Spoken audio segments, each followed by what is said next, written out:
కీర్తనల గ్రంథం 30 అధ్యాయం మరియు 1 నుండి 12 వచనములు వరకు.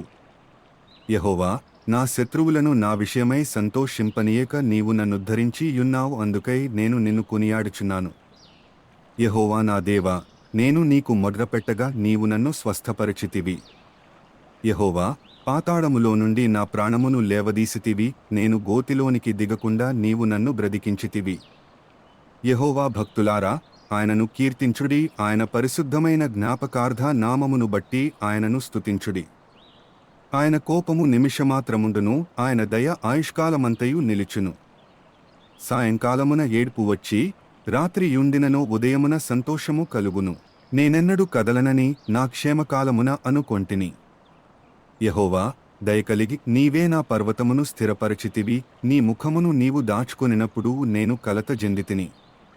యెహోవా, నీకే మొర్రపెట్టితిని, నా ప్రభువును బతిమాలుకొంటిని. నేను గోతిలోనికి దిగిన యెడల నా ప్రాణము వలన ఏమి లాభము? మన్ను నిన్ను స్తుతించునా? నీ సత్యమును గూర్చి అది వివరించునా? యెహోవా, ఆలకింపుము, నన్ను కరుణింపుము. యెహోవా, నాకు సహాయుడవై యుండుము. నా ప్రాణము మౌనముగా నుండక నిన్ను కీర్తించునట్లు నా అంగలార్పును నీవు నాట్యముగా మార్చియున్నావు. నీవు నా గోనెపట్ట విడిపించి సంతోషవస్త్రము నన్ను ధరింపజేసియున్నావు. యెహోవా నా దేవా, నిత్యము నేను నిన్ను స్తుతించెదను.